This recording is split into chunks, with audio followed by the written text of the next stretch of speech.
This is your 28storms.com Cyclone update for Thursday, the 24th of November. The quiet start to cyclone season around Australia continues, and as we look into the South Pacific, there are quite a number of mid to upper level troughs which are making conditions unfavorable for tropical development. Meanwhile, the Madden-Julian Oscillation is moving straight into Phase 2, and this is supporting enhanced convection across much of the Indian Ocean. And that is exactly what we are seeing on the latest enhanced infrared. We see a quite significant increase in convection compared to just 24 hours ago.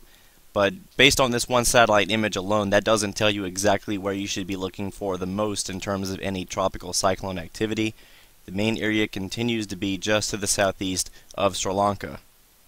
This is the general area where we both see convection and upper level ridging, hence very light upper level winds that are conducive for at least slow tropical development. We've also shown you this graphic over the last 2 days. I'm talking about the low-level 850 millibar vorticity analysis, and the vorticity max just to the southeast of Sri Lanka has been steadily intensifying over the last 48 hours, which is a sign that the area of low pressure is getting its act together, just as this feature is toward the northeast of Madagascar. However, this one is not undergoing significant strengthening due to the fact that upper level winds are only marginally favorable at best. In fact, the best upper level conditions still appear to be near the Bay of Bengal. The latest precipitable water animation of the region clearly shows increasing low level moisture and convergence just to the southeast of Sri Lanka. So much like the low level vorticity product, this feature is also indicating that we are inching closer toward having tropical cyclone formation. And of course, the sea surface temperatures across the Bay of Bengal and Arabian Sea are more than adequate for a tropical cyclone development. This is the most recent zoomed-in standard infrared image of the tropical disturbance, and we can begin to make out at least a low to mid-level circulation developing here just to the north of some of the stronger convection. So the storm is still somewhat poorly ill-defined, and it's going to more than likely take at least another 24 to 36 hours before this system can really become organized enough to be considered a minimal tropical cyclone.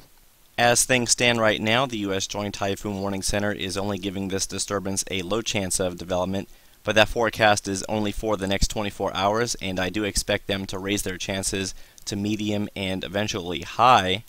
In the meantime, the disturbance in the southern hemisphere is also being given a low chance, and it's somewhat unlikely that they will raise the probabilities for that system developing due to the consistently unfavorable conditions in that area.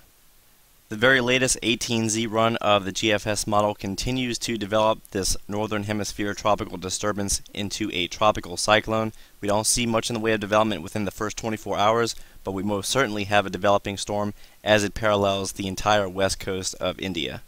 That said, the GFS is not the only model showing development. In fact, it's one of many, and the following run is the 12Z run of the Canadian CMC model. Much like the GFS, we begin to see development just to the south of Sri Lanka. It will more than likely provide heavy rainfall to the southern tip of India as well. And as we go deeper into the forecast period, we still see some model disagreement. The GFS, as we saw just a moment ago, is continuing to take this low directly up the west coast of India, while we have a couple additional models that are taking this more toward the northwest into the open waters of the Arabian Sea.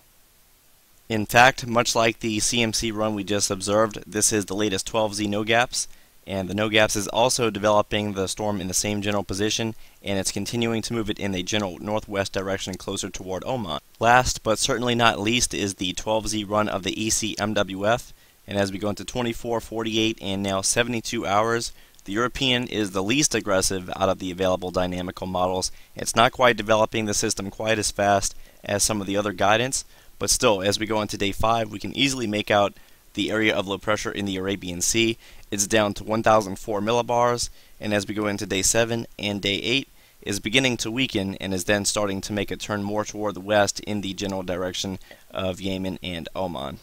Also, really quickly, this is just a brief look at the ECMWF forecast for Australia and the Southern Pacific over the next 7 to 10 days, and there continue to be no indications of any tropical cyclone activity in the region. So, to summarize what is occurring today, I feel as though there is at least a medium to high chance of tropical cyclone formation near Sri Lanka and the southern tip of India. The primary threat will be the risk of heavy rainfall over the next 3 to 5 days, and this area of low pressure will gradually move into the southeast Arabian Sea. After that time, it is somewhat uncertain as to where the area of low pressure is most likely to track. Therefore, all interests in the Arabian Sea are advised to keep a close watch on the weather, and especially the tropics, over the next week or so. So thank you for tuning in to 28storms.com. We will have another cyclone update at 28storms.com/cyclone no later than tomorrow afternoon.